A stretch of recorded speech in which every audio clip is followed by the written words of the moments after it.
I am all about eating healthy, but I do not want to give up my Taco Tuesday. And now, you don't have to. I'm going to show you my foolproof formula to finding a healthy meal at Chipotle so that you can have your burrito bowl and eat it too. For the best weight loss nutrition and diet tips by someone who happens to love food, subscribe below and you'll get an update every time I post a video on Monday. Okay, so by the end of this video, you will know the healthiest hacks on the Chipotle menu so that you can enjoy a healthy, delicious, guilt-free Mexican treat.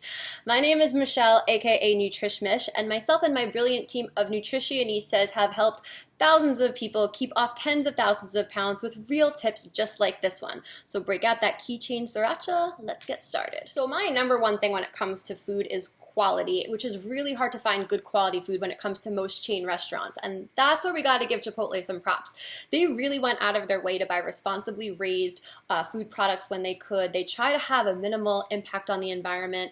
Most of their food doesn't have a ton of crazy preservatives or any chemicals in it really. So as far as the chain restaurants go, they really do go out of their way for good quality. And in my opinion, that's one of the most important things and one of the most impactful things, believe it or not, when it comes to health and weight loss and stuff like that. Here we are on Chipotle's website, and if you were interested in any of the information I was telling you before, if you click on our values, it does tell you here what they do and how they really try to make their ingredients fresh and sustainable and good on the environment and good for the people eating it, which I love. So you can check that out over there.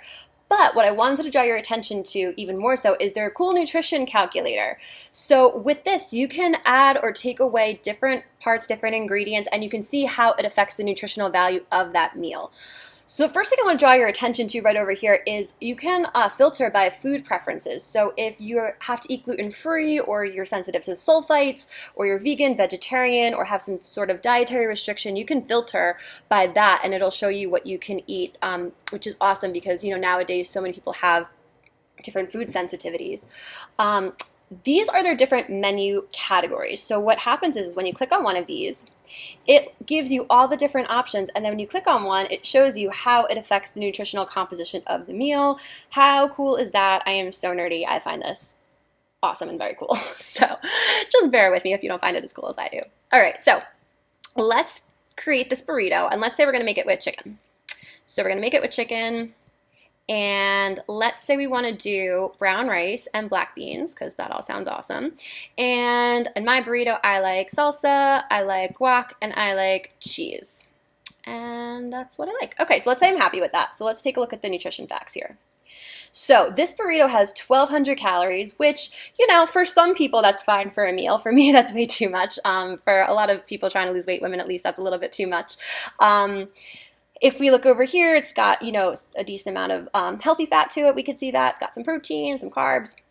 If I look at the sodium, though, that's a crazy amount of sodium, which is going to be common, especially, you know, in any kind of restaurant, because that's how they keep the food fresh. Salt's a preservative.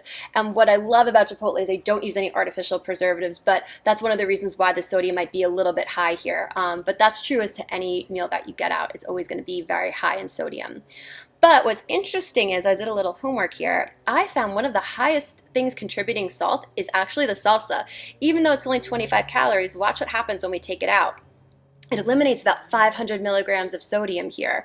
So just by making that little change, I eliminated about a quarter of my day's allowance of sodium, which is pretty crazy. So to me, that's just not worth it. I will take that out. Maybe I'll add the fajita vegetables or something, you know, that might be a little bit less, but that's so much better. Now, my formula for this would be, I would choose one protein. So here we chose chicken, or you could do healthy fat if you wanted to do guac. I only really want to do ideally one carb. Now in this case I do have the wrapper to worry about, but let's just say I want to try to make this a little bit less. So I'm just going to say half, just so it kind of equals maybe one full carbohydrate. So that brought it down a little bit here as far as the calories go. And same thing, let's say I only want to really have the equivalent of one fat. So that changes it a little bit. That makes it a little bit better for me. So if I ordered this and I had half of it, that would be much better. Now, ideally, like I said, I only want to have one carbohydrate. So I'm going to go back, and what I'm going to do is I'm going to do the exact same meal, but I'm going to do it in a burrito bowl instead and see how that's affected by it. So we're going to do the same chicken, We're gonna do the rice, but we're gonna do half of it, and then I'm gonna do the black beans, and we're gonna do half. Now, if I was just doing the rice or the black beans, I wasn't doing both, I would do the full amount, but this way we're getting half and half. I want my guacamole, I want my cheese, but again, we're gonna do the same thing, we're gonna half it, and that makes it a 635 calorie meal, which is not perfection, but a hell of a lot better than it was looking there. So just by having the exact same meal in a bowl form rather than a burrito form made it much better. Now, if I wanted the burrito, I'd still have it, but maybe I would do half instead of the whole thing. Let's take a look at the sodium count here. So even this is significantly less than the 2,400 milligrams we were looking before. So this has about 975, which in general is very high still for a meal, but for a meal out, believe it or not, it's not that crazy. Now, let's take a look at this meal. So you see right here, the way that we did it, it's 635 calories. Now watch what happens when we add chips to it. It adds about 540 calories just for the chips. Now the chips aren't that much, but what happens is you know, if they're really crispy, they actually deep fry them. So that's why they taste crispy and delicious, but it adds like almost 550 calories to your meal. So just be careful with things like that. You know, you think it's kind of innocent, but it could have a significant impact. So this is a really cool feature that they have on their website, and you can add things, take away things, and see how it affects your meal, which I love. So that's a cool little thing that you can do. It's a nice little feature that they have. So now that you know how to pick a nice healthy meal at Chipotle, I want to know, are you team taco or team burrito? Comment below. We're going to have a little war going on. I want to know what your favorite is. If you want to get more practical tips just like this so that you can actually live your life and still lose weight, click the link below for all of the insider info. If you like this video, please let me know by subscribing, clicking like, share with your family and friends, your fellow taco enthusiasts. Let me know all of your healthy Chipotle creations. And if you found this video helpful, send me a little taco emoji just so I know that you guys enjoyed it. Check back next Monday for debunked nutrition myths and weight loss tips. I'll see you next time.